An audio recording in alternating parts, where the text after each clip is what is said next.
আসসালামু আলাইকুম, কেমন আছেন সবাই? আশা করি সবাই ভালো আছেন। আলহামদুলিল্লাহ, আপনাদের দোয়া আমিও ভালো আছি। তো ঈদে গ্রামের বাড়িতে আসছি। আসার পরে প্ল্যান করলাম যে হঠাৎ করে যে বাড়ির সবাই মিলে একটা ইফতার পার্টি করব। তো যেই বলা সেই কাজ, সবাই মিলে একটা ইফতার পার্টি করলাম। তো পরের দিন যেহেতু ঈদ, তো ঈদের দিন সকালবেলা আমরা এলাকার সবাই মিলে মসজিদের উদ্দেশ্যে রওনা দিলাম, যেখানে আমাদের ঈদের জামাত হবে। তো এখানে সিনিয়র অনেক কাকা ছিল, তারপর হচ্ছে ভাই ছিল, আবার হচ্ছে যে কামরুল হাই দিচ্ছে। এখানে সবাই মিলে আমরা আসলে নামাজে চলে গেলাম। তো নামাজ শেষ করে আমরা আবার একটা রেওয়াজ আছে, সেটা হচ্ছে আমাদের মসজিদ থেকে আসার সময় আমাদের সোহেল কাকার বাড়ি পড়ে, সোহেল কাকার বাড়িতে খেয়ে আমরা ছবি তুললাম। তো পরের দিন আমাদের একটা ক্রিকেট টুর্নামেন্ট ছিল, ঈদ পূর্ণমিলনী। এটা গত বছরও হয়ে আসছে। তো এই বছরে আমরা প্ল্যান করলাম যে এটা করবো।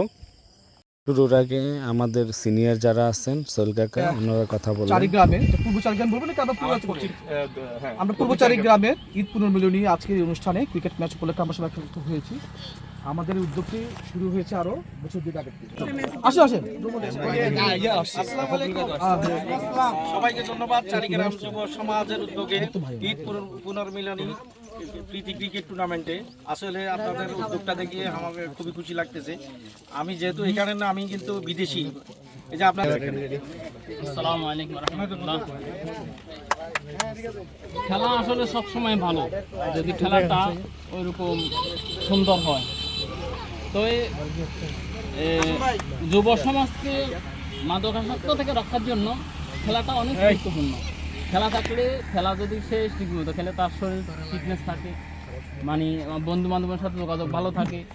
এই জন্য আমাদের চারিগ্রাম যুব সমাজের যে যুব সংগঠনের যে উদ্যোগটা, এটা খুবই প্রশংসনীয় এবং এটা সবসময় যেন জারি থাকে, সবসময় চালু থাকে।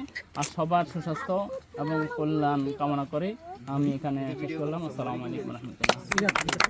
তো সবাই আমাদের প্রস্তুতির আগে সবাই জাতীয় সঙ্গীত গাওয়ার জন্য প্রস্তুতি নিলাম, লাইনে দাঁড়িয়ে একসাথে। পরে জাতীয় সঙ্গীত শুরু হলো।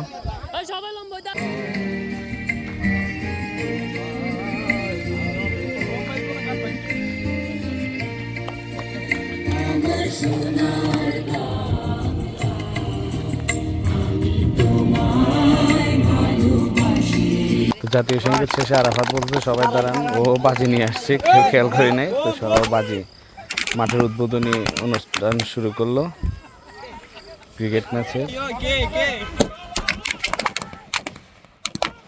তো খেলা শুরু হয়ে গেছে। আসলে আমাদের অনেকজনেরই ব্যাটিং করা লাগে নাই। তৃতীয় উইকেটে আমাদের 177 রানের টার্গেট ছিল জুনিয়রদের। তার মানে একটা ভুল শট খেলে ও আউট হয়ে গেল। তো এখানে অনেকজনই আমাদের এলাকার অনেক সিনিয়র ভাই আর কাকারা ছিল। তো খেলা শেষে পুরস্কার বিতরণীয়। তো এখানে জুনিয়ররা যেহেতু হেরে গেছে, ওরা প্রথমে পুরস্কার নিল। তো জুনিয়রদের পুরস্কার নিয়ে শেষে এখন হচ্ছে আমাদের পালা। আমরা যেহেতু চ্যাম্পিয়ন, আমরা শেষে নিলাম আমাদের চ্যাম্পিয়ন্স ট্রফি। তো এই ছিল আজকের ভিডিও। সবাই ভালো থাকবেন।